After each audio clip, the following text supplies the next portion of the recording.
الحمدللہ حمد شاکرین، الصلاة والسلام علی سید الانبیاء والمرسلین، خاتم النبیین، امام المتقین، اکرم الاولین والآخرین، قائد الغر المحجلین، سیدنا و مولانا محمد المبعوث رحمۃ للعالمین وعلی آلہ الطیبین الطاہرین واصحابہ الراشدین المہدیین، اما بعد فاعوذ باللہ من الشیطان الرجیم، بسم اللہ الرحمن الرحیم، یا ایہا الناس قد جاءکم برہان من ربکم، صدق اللہ مولانا العظیم۔ اللہم نور قلوبنا بنور القرآن واشرح لنا صدورنا للاسلام وشرفنا بمحبت خیر الانام، ان اللہ وملائکتہ یصلون علی النبی، یا ایہا الذین آمنوا صلوا علیہ وسلموا تسلیما، الصلاۃ والسلام علیک یا رسول اللہ وعلی آلک واصحابک یا حبیب اللہ، الصلاۃ والسلام علیک یا خطیب الانبیاء والمرسلین وعلی آلک واصحابک یا رحمۃ للعالمین۔ لائق صد احترام ذوی الاحتشام حضرات علماء کرام، برادران اسلام، حاضرین و سامعین، اللہ رب العزت کا بے انتہا فضل اور احسان ہے کہ جس نے ہمیں ماہانہ درس قرآن حکیم کی اس روح پرور محفل میں حاضری کی توفیق عطا فرمائی ہے۔ دعا ہے کہ اللہ تعالی ہم سب کا یہاں جمع ہونا اپنی بارگاہ عالیہ میں قبول و منظور فرمائے۔ جس محبت اور اخلاص کے ساتھ ہمارے میزبان آپ کو دعوت فکر قرآن دیتے ہیں، میری دعا ہے کہ اللہ تعالی حرمت قرآن کا صدقہ انہیں دو جہاں میں سچی عزتوں سے فراز فرمائے۔ آپ احباب کے علم میں ہے کہ ہر مہینے عالم اسلام کی عظیم علمی روحانی شخصیت، پیر طریقت، رہبر شریعت، آبرو علم و دانش، پیکر سوز و گداز حضرت صاحبزادہ غلام بشیر نقشبندی صاحب جلوہ افروز ہو کر درس قرآن حکیم ارشاد فرماتے ہیں، لیکن علالت طبع کے باعث آپ اس محفل میں تشریف نہیں لا سکے، تو دعا کریں اللہ تعالی حضرت صاحب کو صحت کلی عطا فرمائے۔ ماہ ربیع النور شریف کا آغاز ہو چکا ہے۔ یہ وہ مہینہ ہے جو عاشقوں کی بہار کا مہینہ ہے۔ اس مہینے میں حضور کے غلامان رسول کے چہرے خوشی سے کھل اٹھتے ہیں۔ یہ مہینہ آمد صبح بہاراں کا مہینہ ہے۔ پورا مہینہ آپ علماء کرام سے میلاد کے حوالے سے مختلف موضوعات پر گفتگو سنتے رہے ہیں اور انشاءاللہ آگے سنتے رہیں گے۔ میں درس قرآن مجید کی اس روحانی محفل میں آج آپ احباب کے سامنے اس مہینے کی نسبت سے جس موضوع پر گفتگو عرض کروں گا وہ موضوع ہے ولادت محمدیہ کا راز، صلی اللہ علیہ وآلہ وسلم۔ حضور کی ولادت کا راز کیا ہے؟ چند گھڑیاں اسی موضوع پر گفتگو عرض کروں گا۔ اللہ تعالیٰ کی بارگاہ میں دعا ہے کہ اللہ تعالیٰ مجھے حق بیان کرنے کی توفیق عطا فرمائے۔ اس مہینے کی 12ویں صبح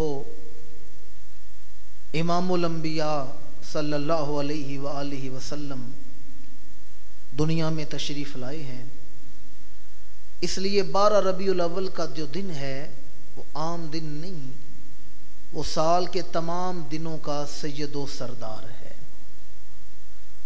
12 ربیع الاول کی صبح کوئی عام بچہ دنیا میں نہیں آیا بلکہ امام الانبیاء تشریف لائے ہیں۔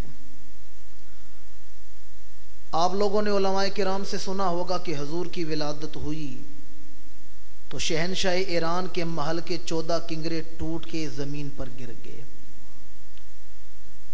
میں کہتا ہوں شہنشاہ ایران کے محل کے 14 کنگرے ٹوٹ کے زمین پر گرنا ہی اس رسول کی آمد کی شان نہیں۔ 12 ربیع الاول کی صبح وہ رسول آیا ہے کہ شوکت عرب و عجم اور عروج چین اس محبوب کے قدموں پہ قربان ہونے کو تیار ہے۔ یہ روایت بھی اکثر آپ نے علماء سے سنی ہوگی کہ حضور کی ولادت ہوئی تو آتش کدہ فارس بجھ گیا۔ فارس میں ایک آتش کدہ تھا، آگ جلتی تھی، لوگ اس کی عبادت کرتے تھے، مجوسی اسے خدا سمجھتے تھے۔ حضور کی ولادت ہوئی تو آتش کدہ فارس بجھ گیا۔ میں کہتا ہوں آتش کدہ فارس کا بجھ جانا ہی حضور کے آنے کا مل نہیں۔ 12 ربیع الاول کی صبح وہ رسول آیا ہے کہ جس کا نام ہونٹوں پر آئے تو جہنم کی آگ بھی بجھ جاتی ہے۔ اے عشق تیرے صدقے جلنے سے چھٹے سستے، وہ آگ لگائی ہے جو آگ بجھا دے گی۔ 12 ربیع الاول کی صبح وہ رسول آیا ہے جو شتر بانوں کو جہاں بانی کے گر سکھا دے گا۔ 12 ربیع الاول کی صبح وہ رسول آیا ہے جو لوگوں کو دکھائے گا اپنا حسن پر منوائے گا رب کا حسن۔ 12 ربیع الاول کی صبح وہ رسول آیا ہے جو تمام بھٹکے ہوئوں کو ایک خدا کے دروازے پہ جھکا دے گا۔ لہٰذا یہ جو دن ہے 12 ربیع النور کا دن، یہ کوئی عام دن نہیں، یہ حضور کی ولادت کا، دنیا میں تشریف آوری کا دن ہے۔ حضور کی ولادت بڑی شان سے ہوئی، کسی کی ولادت اس شان سے نہیں ہوئی۔ حضور کی نہ صرف ولادت شان سے ہوئی ہے بلکہ حضور کی ولادت پر جو خوشی منائی جاتی ہے اس طرح کسی کی آمد پر خوشی بھی نہیں منائی گئی۔ جتنی کتابیں حضور کے میلاد کر موضوع پر لکھی گئی ہیں اتنی کسی کی ولادت کے موضوع پر نہیں لکھی گئی۔ جتنا چراغاں حضور کی آمد کی خوشی میں کیا جاتا ہے اتنا چراغاں کسی کی خوشی میں نہیں کیا جاتا۔ جتنی مٹھائی حضور کی آمد کی خوشی میں تقسیم ہوتی ہے، جتنے جلسے اور سیمینارز حضور کی آمد کی خوشی پر انعقاد ہوتے ہیں، جتنی جھنڈیاں حضور کی آمد کی خوشی پر لگائی جاتی ہیں، اس طرح کبھی کسی کا میلاد نہیں منایا گیا۔ حضور کی ولادت بھی بے مثال ہے اور ولادت پر جو خوشی کا اظہار کرنا ہے وہ اظہار عمل بھی بے مثال ہے۔ میں آج آپ احباب کے سامنے حضور کی ولادت کا جو راز ہے اس کے حوالے سے گفتگو عرض کروں گا۔ حضور کی ولادت کا راز سمجھنے سے پہلے ہمیں کائنات کی تخلیق کے راز کو سمجھنا ہوگا۔ اللہ نے کائنات کو کیوں تخلیق کیا ہے؟ اللہ تعالیٰ کے علم میں ہے کہ اتنے لوگ میرے نافرمان ہوں گے، حکم توڑیں گے، اتنے لوگ جنتی ہوں گے، یہ اللہ کے علم میں ہے۔ پھر اللہ تعالیٰ نے ہمیں دنیا میں کیوں بھیجا ہے؟ جب اسے پتا ہے اتنے لوگ جہنم میں جائیں گے، اتنے جنت میں جائیں گے، پھر اللہ نے یہ کائنات ارض و سما کیوں بنائے ہیں؟ یہ کائنات کا میلہ سجانے کا مقصد کیا ہے؟ تو حدیث قدسی ہے، اللہ تعالیٰ فرماتا ہے کن تو کنزن مخفین، میں ایک چھپا ہوا خزانہ تھا، میں ایک پوشیدہ خزانہ تھا۔ فَأَحْبَبْتُ أَنْ أُعْرَفَ، میں نے چاہا کہ میں پہچانا جاؤں، لوگوں کو میرا پتہ چلے، لوگوں کو میری معرفت حاصل ہو۔ فَخَلَقْتُ الْخَلْقَ، پس میں نے کائنات کو تخلیق فرما دیا۔ اس حدیث قدسی سے یہ پتہ چلا کہ کائنات کی تخلیق کا مقصد اللہ کی معرفت ہے۔ کائنات کی تخلیق کا مقصد اللہ کی معرفت ہے، اللہ کو پہچاننا یہ کائنات کی تخلیق کا مقصد ہے۔ اور جس آدمی نے اللہ کی معرفت حاصل نہیں کی یا اس کی جستجو نہیں کی، اس کے دنیا میں آنے کا کوئی فائدہ نہیں۔ باب مدینہ العلم تاجدار اہل عطا صاحب ذوالفقار اسد اللہ الغالب امام المشارق والمغارب زوج بطول داماد رسول حضرت علی شیر خدا کا فرمان ہے.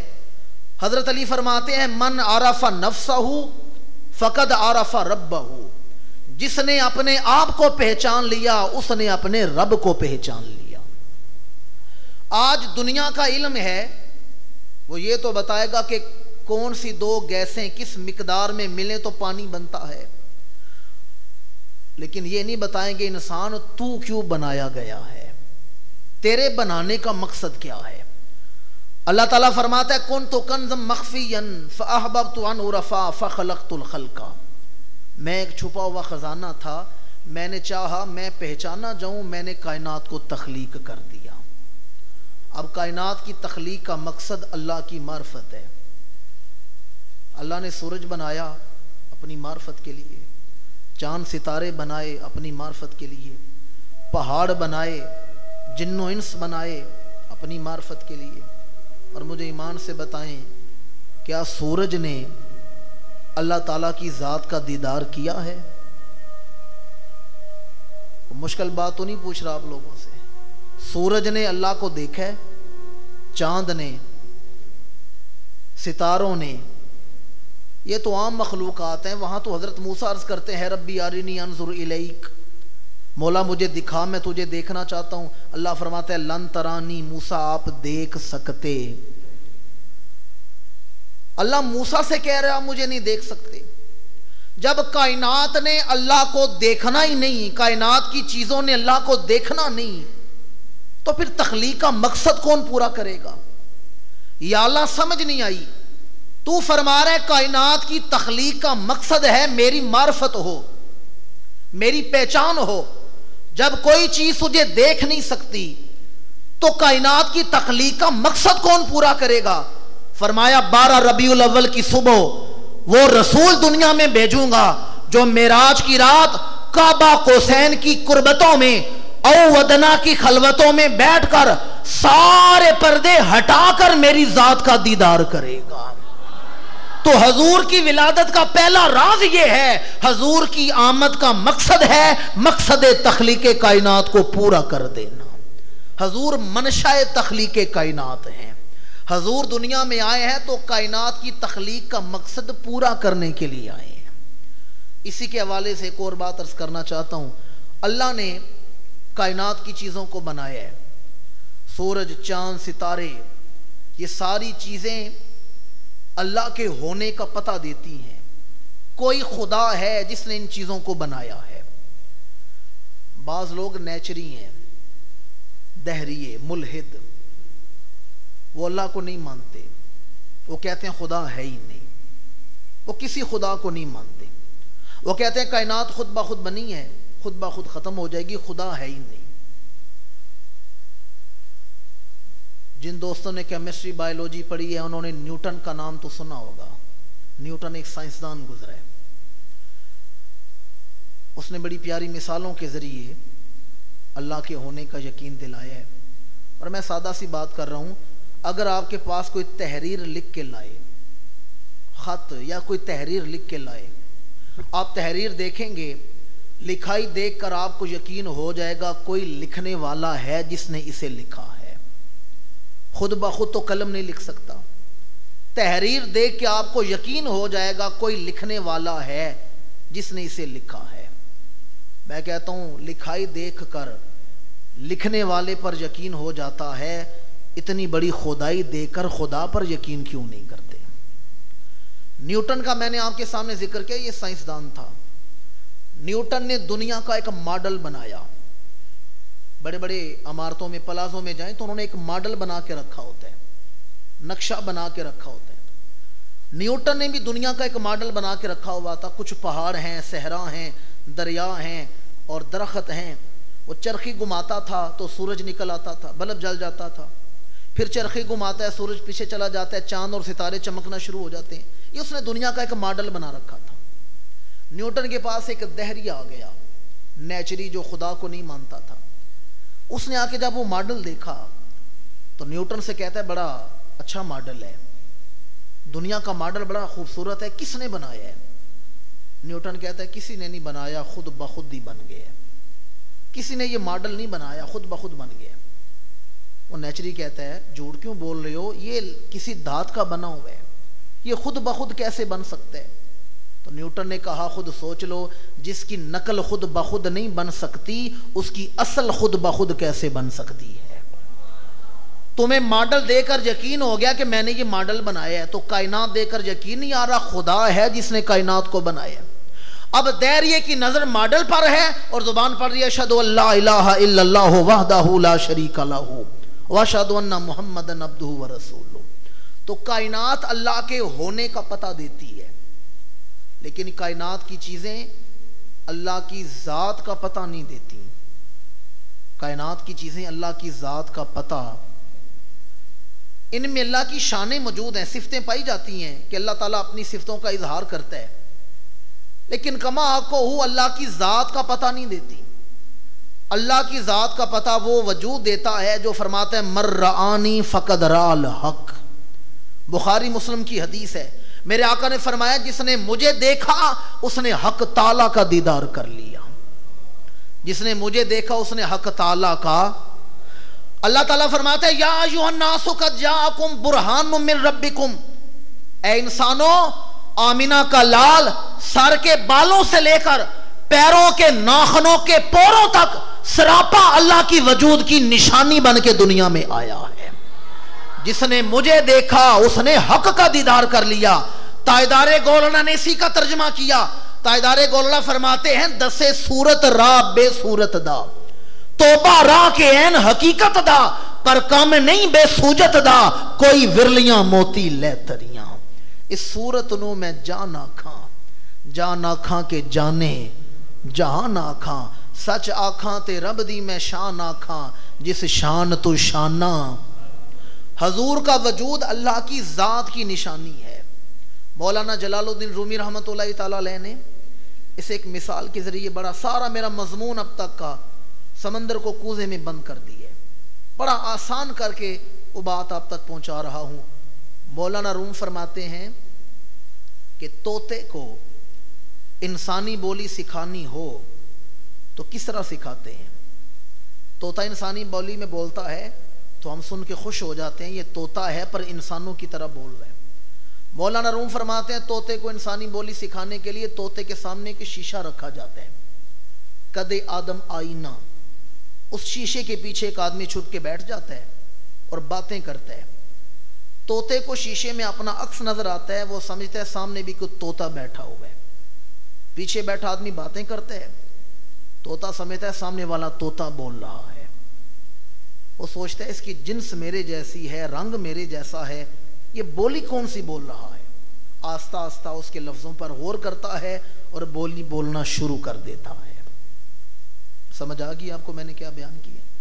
کہ مولانا روم نے فرمایا کہ طوطے کو انسانی بولی سکھانے کے لیے پیچھے ایک آدمی بیٹھتا ہے شیشے کے، طوطا شیشے میں اپنا عکس دیکھتا ہے، سمجھتا ہے سامنے کو طوطا باتیں کر رہے، وہ اس کے باتوں پر غور کرتا ہے، بات پک کر کے لفظ بولنا شروع کر دیتا ہے۔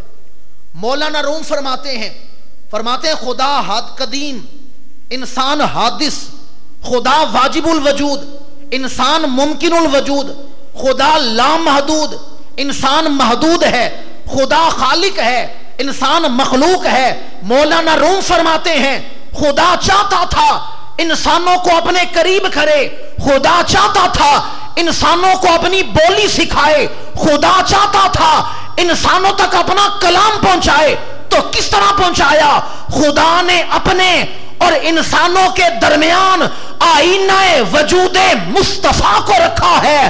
اب پیچھے بول خدا رہا ہے، لوگ سمجھتے ہیں مصطفیٰ بول رہے ہیں۔ خدا نے فرمایا وَمَا يَنطِقُ عَنِ الْهَوَىٰ إِنْ هُوَ إِلَّا وَحْيٌ يُوحَىٰ۔ لوگوں یہ نہ سمجھنا کہ مصطفیٰ بول رہے ہیں، ہونٹ ان کے ہیں، بول ان کا خدا رہا ہے۔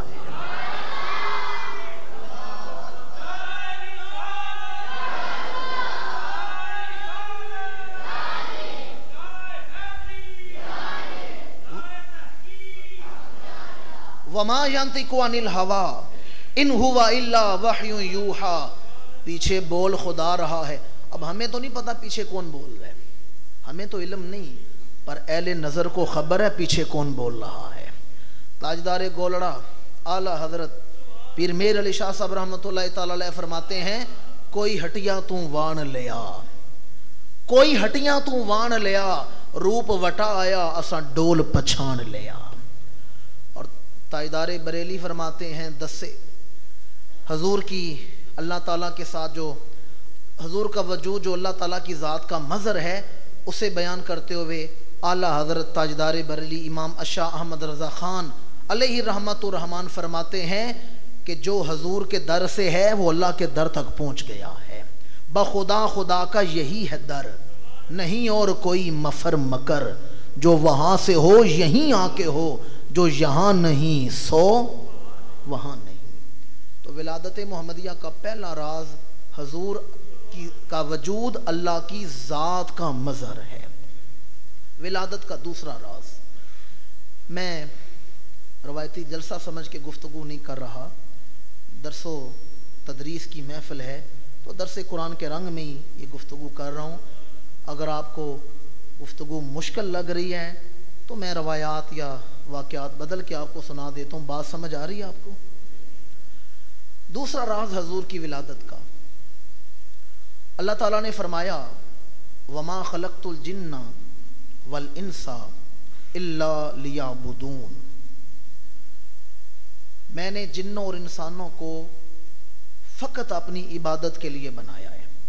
علماء بیٹھے ہیں، ایک ادارے میں بیٹھ کے گفتگو کر رہا ہوں، دو ضمیریں ہیں، وَمَا خَلَقْتُ الْجِنَّ وَالْإِنسَ إِلَّا، ما اور اللہ کے ساتھ اللہ نے کلام کیا ہے، تو مطلب بنا ہے کہ اللہ نے صرف ہمیں اپنی عبادت کے لیے پیدا کی ہے۔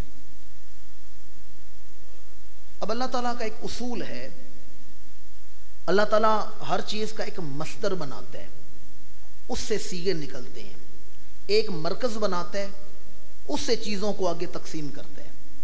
اس کی بڑی سادہ سی مثال ہے، سردیوں کے دن ہیں، آپ لوگوں نے پانی گرم کرنا ہے، پانی کو آگ پہ رکھتے ہیں، پانی گرم ہو جاتا ہے، حرارت کا جو مصدر ہے، مرکز ہے، وہ آگ ہے، آگ سے وہ پانی تک حرارت پہنچی، پانی گرم ہو گیا، حرارت کا مصدر اور مرکز کیا ہے؟ آگ۔ روشنی کا مرکز کیا ہے؟ سورج۔ دوپہر کے وقت دروازے کھڑکیاں بند ہیں لیکن کمرہ پھر بھی روشن ہے، روشنی کا مرکز کیا ہے؟ سورج۔ برائی کا مرکز کون ہے؟ برائی کا مرکز ہے شیطان۔ دنیا میں جتنی بھی برائی پھیلی ہے شیطان کی وجہ سے پھیلی ہے۔ تین چیزیں میں نے بیان کی، حرارت کا مرکز آگ، روشنی کا مرکز سورج، اور برائی کا مرکز۔ اب نیکی کا مرکز کون ہے؟ اچھائی کا مرکز کون ہے؟ باوضو بیٹھوں ممبر رسول پر بڑی ذمہ داری سے کہہ رہا ہوں، نیکی کا مرکز وجود مصطفیٰ ہے، اچھائی کا مرکز حضور کا وجود ہے۔ دنیا میں جتنی نیکی پھیلی ہے حضور کے سینہ علم نشرہ کا صدقہ پھیلا ہے۔ آپ لوگ کہہ سکتے ہیں حضور سے پہلے بھی تو نیک انسان ہوئے ہیں، نبی نیک ہوئے ہیں، بڑے بڑے ولی گزرے ہیں دنیا میں۔ تو مجھے ایک روایت یاد آ گئی، امام حاکم نے شاہ پوری رحمۃ اللہ تعالیٰ علیہ نے المستدرک کے اندر سے بیان کیا ہے۔ امام حاکم فرماتے ہیں اللہ تعالیٰ نے ازل کے روز تمام روحوں کو اکٹھا کیا ہے، تمام روحوں کو جمع کیا ہے، نفس کو بھی بلایا ہے، عقل کو بھی بلایا ہے، فرشتوں کو بھی بلایا ہے اور جنات کو بھی بلایا ہے۔ اللہ نے تمام مخلوقات کو جمع کی ہے۔ اللہ نے فرمایا الستُ بربکم، کیا میں تمہارا رب نہیں؟ ساری مخلوقات خاموش ہیں، فرشتے خاموش، نفس خاموش، عقل خاموش، روحیں خاموش، نبیوں کی روحیں خاموش، رسولوں کی روحیں خاموش، ساری خاموش ہیں۔ اللہ نے فرمایا الستُ بربکم، کیا میں تمہارا رب نہیں؟ ساری خاموش ہیں۔ امام حاکم فرماتے ہیں جب اللہ نے پوچھا بتاؤ میں تمہارا رب نہیں، ساری خاموش ہیں، سب سے پہلے کالو بلا کہا ہے تو روح مصطفیٰ نے کہا ہے۔ سب سے پہلے رب کی ربوبیت کا اقرار کیا ہے تو حضور نے فرمایا قالوا بلا، کیوں نہیں تو ہمارا رب ہے؟ حضور نے رب کو رب مانا ہے۔ اب آدم بھی بول رہے ہیں، نوح بھی بول رہے ہیں، شیث بھی بول رہے ہیں، آنوش بھی بول رہے ہیں، ابراہیم بھی بول رہے ہیں، موسیٰ بھی بول رہے ہیں، عیسیٰ بھی بول رہے ہیں۔ پتہ چلا عالم ارواح میں بھی رب کی معرفت کا فیضان پھیلا ہے تو روح مصطفیٰ کا صدقہ پھیلا ہے۔ تفسیر عزیزی اٹھا کر دیکھیں، شاہ عبدالعزیز رحمۃ اللہ تعالی علیہ، انہیں اہل حدیث، اہل دیوبند، اہل سنت ساری مانتے ہیں۔ شاہ عبدالعزیز نے بڑی مشہور آیت ہے علم نشرح لک صدرک، اس کی تفسیر میں لکھا ہے، آپ فرماتے ہیں دنیا میں جتنا نور پھیلا ہے، چاہے علم کا نور ہے، چاہے تقوی کا نور ہے، چاہے ایمان کا نور ہے، چاہے شعور کا نور ہے، اور یہ تو علم اور نور کی بات کر رہا ہوں۔ شاہ عبدالعزیز فرماتے ہیں بادشاہوں کو بادشاہی کا وصف آیا ہے، ولیوں کو ولایت کی مقام ملے ہیں تو سینہ علم نشرہ کے صدقے سے ملے ہیں۔ آج بعض لوگ کہتے ہیں ساری ایک ہیں، سب کوئی مان لیا جائے۔ میں وہ اس طرح گفتگو نہیں لے کے جانا چاہتا، ہمارے حکمران جاتے ہیں نا دوسرے ملکوں کے دوروں پر، وہ کہتے ہیں ساری برابر ہے، ساری ٹھیک ہے۔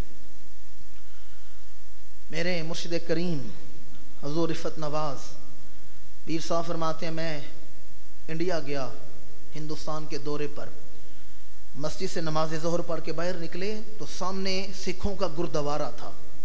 بڑی قابل غور بات آپ تک پہنچانے لگا ہوں، سکھوں کا گردوارہ تھا۔ باقی دوستوں نے کہا یہ بڑا مشہور گردوارہ ہے اور بڑا خوبصورت بنا ہوا ہے، ہم نے اس کو دیکھ کے آنا ہے۔ پیر صاحب نے کہا آپ لوگ جاؤ، میں نہیں جاؤں گا، وہیں مسجد میں ہی بیٹھ کے سیڑھیوں پر بیٹھ کے قریب سے ایک سکھوں کا ایک روحانی پیشوا وہ گزر رہا تھا۔ اس نے کہا، میرے پیر صاحب سے کہا کہ جس رب کی آپ نماز پڑھ کے نکلے ہیں نا، مسجد سے عبادت کر کے نکلے ہیں، گردوارے میں بھی اسی رب کی عبادت کی جاتی ہے۔ آج کل جو انٹرنیٹ استعمال کرنے والے دوست ہیں وہ میری بات آسانی سے سمجھ جائیں گے۔ آج عالمی سطح پر یہی بات چل رہی ہے، ساری ٹھیک ہے، کوئی ایشور کہہ کے مانتا ہے، تم اللہ کہہ کے مانتے ہو، بات تو ایک ہی ہے۔ ہندو ایشور کہہ کے مانتے ہیں، تم اللہ کہہ کے مانتے ہو، مانتے تو اسی کو۔ وہ سکھوں کا عالم دین بھی میرے پیر صاحب سے کہنے لگا کہ جس رب کی آپ مسجد میں عبادت کر کے آ رہے ہیں، گردوارے میں بھی اسی رب کی عبادت کی جاتی ہے، آپ کیوں نہیں جا رہے؟ تو اس نے میرے مرشد کریم نے بڑا خوبصورت جواب دیا، فرمایا جس رب کی میں عبادت کر کے آیا ہوں آپ اس کی عبادت نہیں کرتے، آپ اسے رب نہیں مانتے۔ اس نے کہا جی اللہ کو تو ساری مانتے ہیں، آپ اللہ کہہ کے مانتے ہیں، بابا کہہ کے مانتے ہیں، آپ اللہ کہہ کے مانتے ہیں، واحد گرو کہہ کے مانتے ہیں، اللہ کو تو ساری مانتے ہیں۔ تو میرے مرشد کریم نے فرمایا میں رب محمد کو ماننے والا ہوں، ہم رب محمد کے ماننے والے ہیں، ہم اللہ کو بھی مانتے ہیں۔ تو قیوم زمانی شہباز لامکانی حضرت مجدد الفسانی فرماتے ہیں میں رب کو رب مانتا ہوں، اس لیے مانتا ہوں رب محمد است، وہ میرے محمد کا رب ہے۔ ہم رب کو بعد میں مانتے ہیں، محمد عربی کو پہلے مانتے ہیں۔ ذرا سارے اس جملے میں شامل ہو جائیں، ہم رب محمد کے ماننے والے ہیں، ہم رب محمد کے ماننے والے ہیں۔ تو حضور کی ولادت کا دوسرا راز یہ ہے کہ حضور عبادت کا مصدر ہے، عبادت کا مرکز ہے۔ دنیا میں جتنا عبادت کا نور پھیلا ہے حضور کے سینہ علم نشرہ کا صدقہ پھیلا ہے۔ ولادت کا تیسرا راز بیان کر کے گفتگو سمیٹ رہا ہوں، اور یہ بھی بڑی قابل غور بات ہے۔ اللہ تعالیٰ نے فرمایا، ہمارے بارے میں اللہ تعالیٰ فرماتا ہے تمہاری تخلیق کا مقصد یہ ہے، دنیا میں اس لیے بھیج رہا ہوں تاکہ دنیا پر ظاہر ہو جائے کون ہیں جو میرا حکم مان کے چلتے ہیں اور کون ہیں جو میرے حکم توڑتے ہیں۔ لیبلوکم ایکم احسن عملا، تمہیں بنائے اس لیے گیا ہے پتہ چلے کون نیکی کرتے ہیں کون برائی کرتے ہیں۔ ہماری زندگی امتحان ہے، ہماری زندگی، سارے نہیں بولے ہماری زندگی، ہمیں خبر ہی نہیں ہم کمرے امتحان میں پھر رہے ہیں، ہمیں خبر ہی نہیں ہمارے پرچے فرشتے لکھ رہے ہیں، ہم کمرے امتحان میں ہیں۔ میں تو اکثر کہا کرتا ہوں ایسے بے فکرے ہیں جیسے جنت میں پہنچ چکے ہیں، قیامت قائم ہوگی ہے، حساب ہو گیا، ہم بخشے ہوئے ہیں، جنت میں پھر رہے ہیں۔ دنیا میں جنت کے مزے لے رہے ہیں. ہم جنت میں نہیں پہنچے, ابھی تو ہم قبر میں نہیں پہنچے, ہم کمرے امتحان میں زندگی گزار رہے ہیں اور فرشتے ہمارے پرچے لکھ رہے ہیں. اچھا, میری اور آپ کی زندگی کا مقصد تو امتحان ہے, پتہ چل جائے کون نیک ہے کون گناہگار ہے. اب اپنے ایمان کا فیصلہ کر کے بتائیں, میرے لیے اور آپ کے لیے زندگی امتحان ہے, کیا حضور کی زندگی حضور کے لیے امتحان ہو سکتی ہے؟ حضور کی زندگی حضور کے لیے امتحان ہے.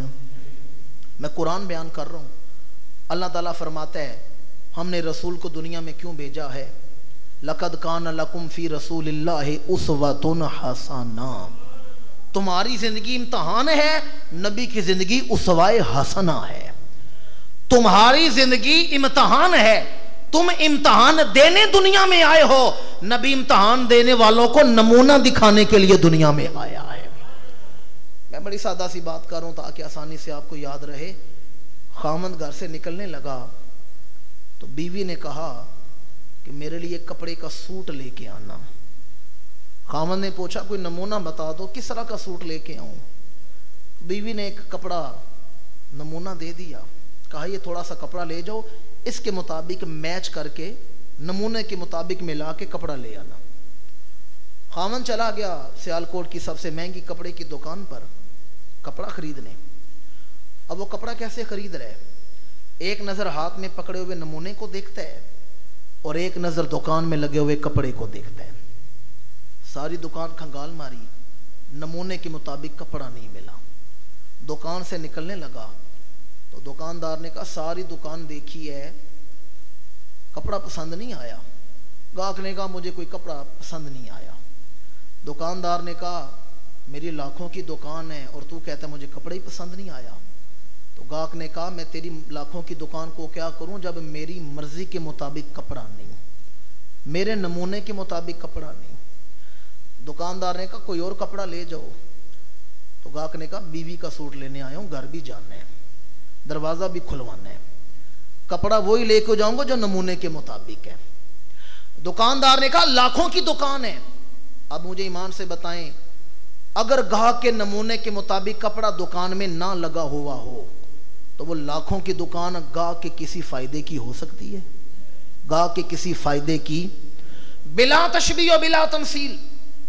آج ہم اپنے آپ کو بعمل سمجھتے ہیں, آج عمل سارے کر رہے ہیں, پر میرا ذوق اور وجدان یہ کہتا ہے کل قیامت کے دن جب میزان لگے گا عمل تولیں گے, اللہ فرمائے گا فرشتوں عمل بعد میں تولنا, پہلے میرے محبوب کا نمونہ سامنے رکھ لو, پہلے میرے محبوب کا نمونہ سامنے رکھ لو.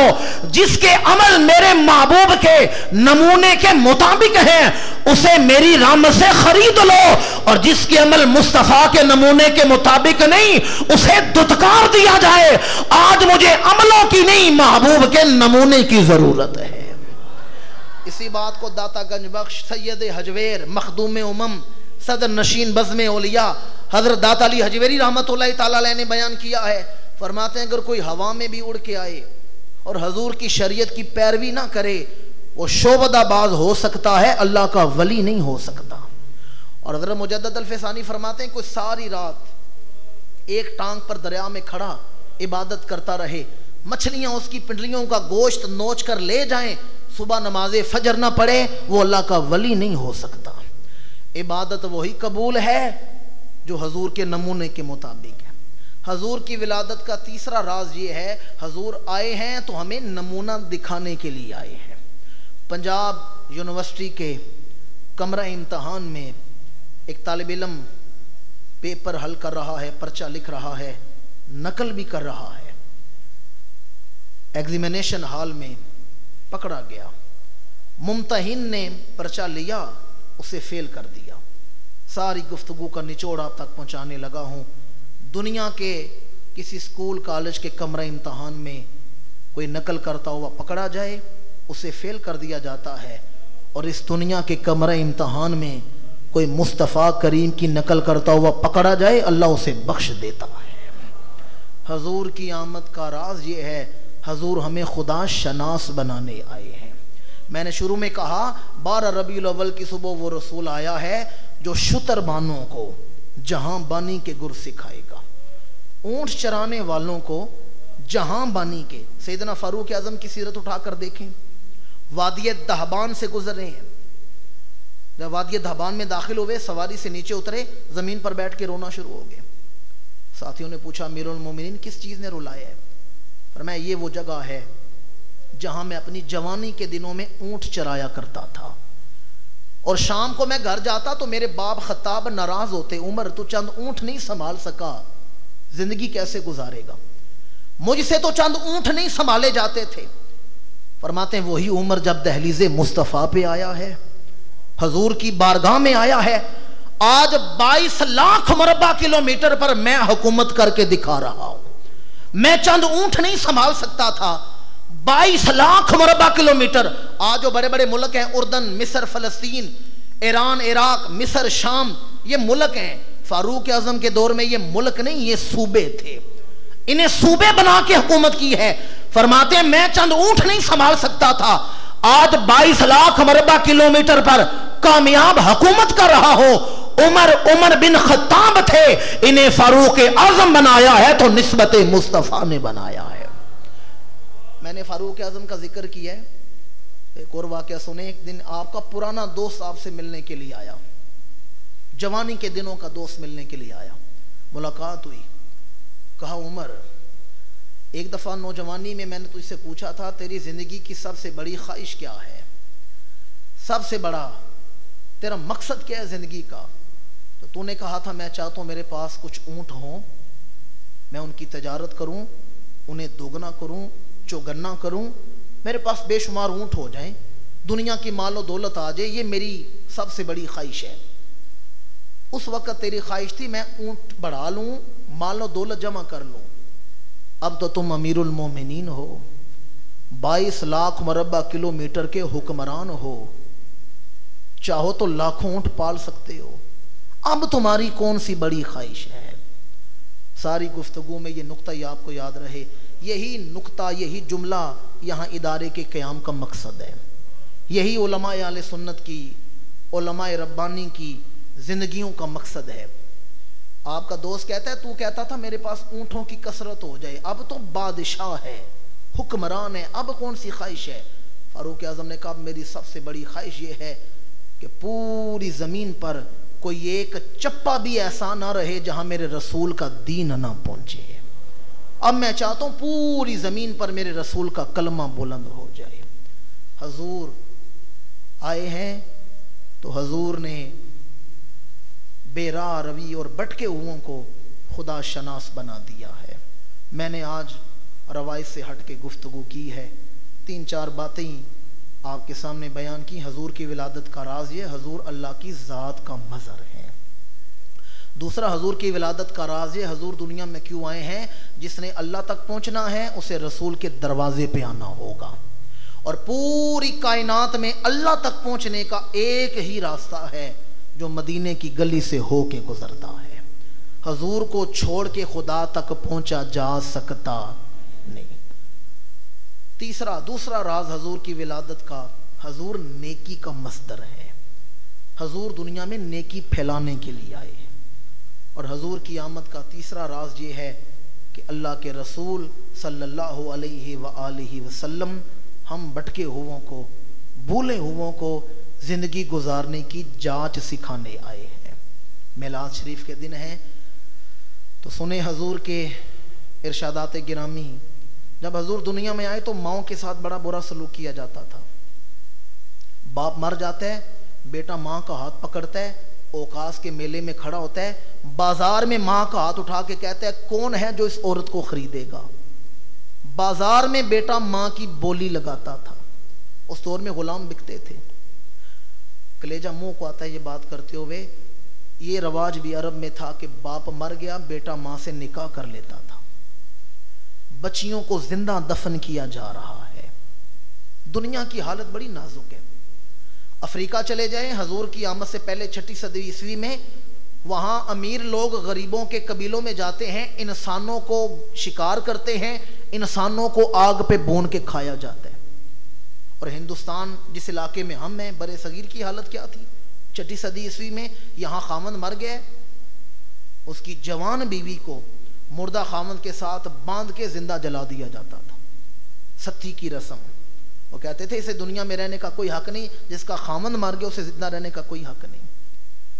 میری ملت کے باشعور مسلمانوں، دنیا، یہاں مجھے ایک جملہ یاد آ رہا ہے مسٹر برفا کا، غیر مسلم ہے مسٹر برفا، اس کی کتاب ہے the making of women vision, اس کے پیج 97 پہ مسٹر برفا لکھتا ہے، کہتا ہے 6 صدی عیسوی میں دنیا میں انسان تھے، انسانیت نہیں تھی۔ بظاہر چلتے پھرتے انسان تھے، ان کے چہرے اگر انسانوں والے نہ ہوتے وہ اپنے آپ کو انسان ثابت نہیں کر سکتے تھے، جانوروں سے بدتر زندگی گزار رہے تھے۔ مسٹر برفا کہتے ہیں 6 صدی عیسوی میں دنیا میں انسان تھے، انسانیت نہیں تھی، ان چلتے پھرتے پتلوں میں انسانیت آئی ہے تو وجود مصطفیٰ سے آئی ہے۔ اور مسٹر برفا کا جملہ سننے والا ہے، مسٹر برفا کہتے ہیں اگر عرب کا چاند طلوع نہ ہوتا تو کسی کا سینہ روشن نہ ہوتا۔ میرے ایک دو بزرگوں نے سبحان اللہ کہا ہے، یہ بات پورے مجمع کے سبحان اللہ کہنے والی بات ہے، کیونکہ ہم تو پہلے ماننے والے ہیں۔ مزہ تو تب ہے دشمن بھی تعریف کرے، غیر مسلم بھی مانے۔ مسٹر برفا کہتے ہیں اگر عرب کا چاند طلوع نہ ہوتا تو کسی کا سینہ روشن نہ ہوتا۔ کیا مطلب ہے؟ بتوں کو سجدے کیے جا رہے ہوتے، نہ ماں کی عزت ہوتی، نہ باپ کا ادب ہوتا، نہ بہن کی حیا ہوتی، نہ بھائی کی شرم ہوتی۔ مسٹر برفا نے جملہ تو ایک لکھا ہے پر پورا موضوع بیان کر دیا ہے۔ مسٹر برفا کہتے ہیں ایک چاند وہ ہے جو آسمان پہ چمکتا ہے اور دنیا کے ظاہر کو روشن کر رہا ہے، پر عرب کا چاند وہ ہے جو لوگوں کے سینوں کو روشن کر رہا ہے۔ چمک تجھ سے پاتے ہیں سب پانے والے، میرا دل بھی چمکا دے۔ امام الانبیاء دنیا میں آئے ہیں خدا شناسی سکھانے کے لیے۔ میں نے حضور کی ولادت کے حوالے سے چند گھڑیاں گفتگو کی ہے، لیکن اگر یہ پیغام آپ تک نہ پہنچاؤں تو میری گفتگو نامکمل ہے۔ ماہ ربیع النور شریف کے دن ہیں، آپ احباب سے گزارش ہے کہ کثرت کے ساتھ حضور کی بارگاہ اقدس میں درود و سلام پیش کریں۔ 2-3 چیزیں ہیں جو آپ تک پہنچانا، بلکہ میں جہاں بھی جا رہا ہوں یہ چیزیں لوگوں تک پہنچا رہا ہوں۔ اپنے گھروں میں محافل میلاد کا انعقاد کریں۔ میں یہ نہیں کہتا آپ لاکھوں روپیہ خرچ کریں، اور کچھ نہیں کر سکتے، گھر والے بیٹھ کے تو حضور کا ذکر کر سکتے۔ ایک وقت کا کھانے پر سارے گھر والے بیٹھیں، کوئی حضور کی سیرت کا واقعہ بیان کر دیں، اور کچھ نہیں کر سکتے، چند گھڑیاں سورہ کوثر ہی پڑھ لیں، درود شریف ہی پڑھ لیں، آپ کے گھر میں محفل میلاد ہو جائے گی۔ اور تیسری بات، ماہ ربیع النور کی 12ویں صبح اہل سنت و جماعت جلوس نکالتے ہیں۔ آپ سے بھی گزارش ہے اس جلوس میں ضرور شامل ہوں۔ بعض لوگ کیا سوچ سکتے ہیں میں تو پڑھا لکھا آدمی ہوں، میں تو کالج میں پڑھاتا ہوں، میں تو وکیل ہوں، میں پڑھا لکھا ہوں، میں کیا جھنڈا اٹھا کے جلوس میں شامل ہو جاؤں۔ سنیں کچھ عرصہ پہلے ہمارے جج معزول کر دیے گئے تھے، آپ احباب مجھ سے بہتر جانتے ہیں، عدلیہ معزول ہو گئی تھی، بڑے احتجاج ہوئے، لاٹھیاں چلیں، خون ریزی ہوئی، پھر احتجاج کیا گیا، کچھ عرصے کے بعد جج بحال ہو گئے، ہمارے چیف جسٹس ہیں وہ بحال ہو گئے۔ تو میں نے دیکھا، اخبارات میں دیکھا، بڑے بڑے پڑھے ہوئے، بار اٹلاع کیا ہوئے، LLB کی ڈگریاں ہیں، بڑے قابل وکیل ہیں، پر سڑکوں پہ رقص کر رہے ہیں، مٹھائیاں بانٹ رہے ہیں، خوشی منا رہے ہیں۔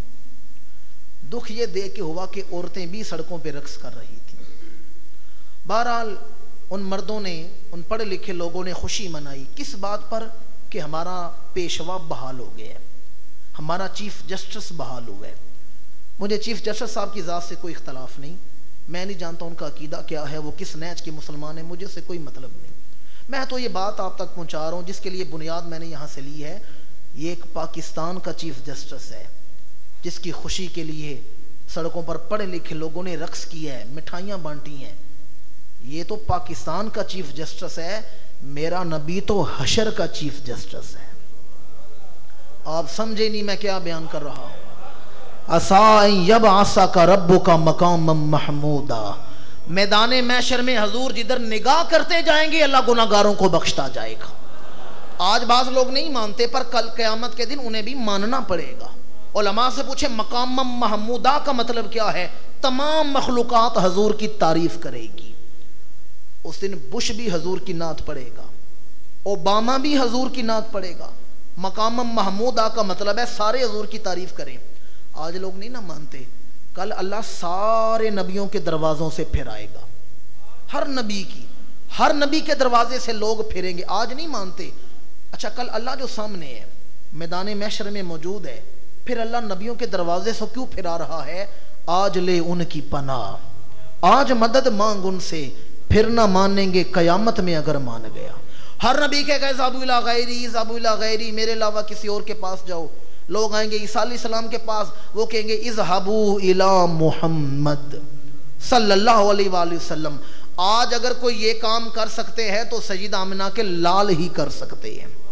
اور حضور بھی یہ نہیں کہیں گے جیسے بعض لوگ کہتے ہیں وہ تو نبی تھے، امت کو دین پہنچایا ہے، اب معاذ اللہ مر کے مٹی میں مل چکے ہیں۔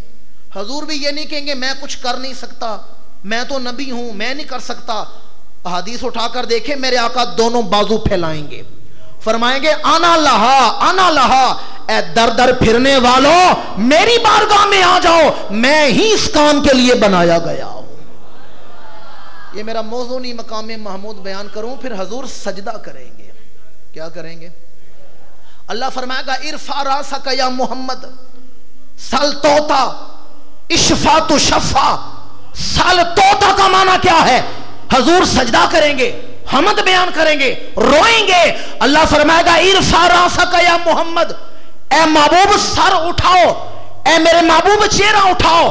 سال توتا، میرے محبوب تو مانگتا جا، میں عطا فرماتا جاؤں۔ اشفا تو شفا، محبوب اشارہ کرنا تیرا کام ہے، بخش دینا ہمارا کام ہے۔ اور بڑی قابل غور بات، اس پر علماء کی توجہ چاہتا ہوں، اللہ سر کیوں اٹھوائے گا؟ اللہ تو جانتا ہے محبوب رو بھی رہے، محبوب رو رہے، اللہ سر کیوں اٹھوائے گا؟ محبوب اور تو دیکھ رہے آپ تسبیح پڑھ رہے ہیں، میں دیکھ رہا ہوں آپ رو بھی رہے ہیں، میں چاہتا ہوں ذرا روتے ہوئے چہرے کی لوگوں کو زیارت ہو۔ ہنستے ہوئے چہرے کی کیفیات کچھ اور ہوتی ہیں اور روتے ہوئے چہرے کی کیفیات اور ہوتی ہیں۔ اللہ روتے ہوئے حضور کے چہرے کی زیارت کیوں کروائے گا؟ تمام مخلوقات کو پتہ چل جائے اللہ اپنے مجرموں کو بخشنا گوارا کر سکتا ہے، محبوب کی آنکھوں میں آنسو نہیں دیکھ سکتا۔ آج لے ان کی پناہ، آج کل جو حضور کے پیچھے جلوس بنا کے جانے شفاعت مانگنے کے لیے، آج عادت ڈالیں۔ 12 ربیع النور کی صبح اہل سنت و جماعت کا یہ معمول بھی ہے۔ آخری بات کر رہا ہوں کہ ہماری مساجد میں وقت ولادت، وقت نور، اجتماعی طور پر درود و سلام پڑھا جاتے ہیں۔ جو آدمی کہتا ہے سارا سال میں دعا مانگتا تو میری دعا قبول نہیں ہوتی، وہ 12 ربیع الاول یہ جو 25 تاریخ بروز جمعہ اذان فجر سے پہلے مسجد میں باجماعت درود و سلام پڑھے، جو دعا مانگے گا اللہ قبول فرما لے گا۔ اور یہ بھی میں حدیث کی روشنی میں کہہ رہا ہوں، فضائل جمعہ کی حدیث اٹھا کر دیکھیں، جمعہ کے دن ایک گھڑی ایسی ہے جو دعا مانگے اللہ قبول فرما لیتے ہیں، اس لیے کہ اس گھڑی جناب آدم کی تخلیق ہوئی ہے۔ جس گھڑی جناب آدم کی تخلیق ہوئی، جو دعا مانگے اللہ قبول کر لے، تو جس گھڑی فخر آدم دنیا میں آ رہے ہیں۔ آدم علیہ السلام کی تخلیق کا وقت ہمیں نہیں پتا، علماء کہتے ہیں 2 خطبوں کے دوران کا وقت، یا نماز جمعہ کے دن نماز عصر سے مغرب کے دوران، کوئی ایک گھڑی ہے، 2 دعا مانگے اللہ قبول کر لیتا ہے۔ ان کی تخلیق کا وقت ہمیں نہیں پتا، پر حضور کی ولادت کا وقت تو ہمیں پتا ہے۔ آپ جو دعا مانگیں گے اللہ قبول فرما لے گا۔ دعا ہے اللہ تعالیٰ یہ ماہ ربیع النور شرعی آداب کے ساتھ منانے کی توفیق عطا فرمائے۔ اب یہاں میری گفتگو کے بعد جو صلاۃ و سلام، اذان اور نماز ہوگی، لیکن میں یہیں سے اجازت چاہوں گا۔ میزبان جانتے ہیں کہ آج اس کے بعد میں نے 3 جگہوں پر اور بھی حاضر ہو کر محفل میں شمولیت کرنی ہے۔ انشاءاللہ اس کے بعد ڈالو والی ماہانہ درس قرآن ہوتا ہے، ہم نماز عشاء وہیں ادا کر کے درس میں شامل ہوں گے۔ آپ احباب سے گزارش ہے کہ اس ماہ ربیع النور کو جوش جذبات سے منائیں، محبت و اخلاص کے ساتھ منائیں۔ اللہ عمل کی توفیق عطا فرمائے۔ وما علینا۔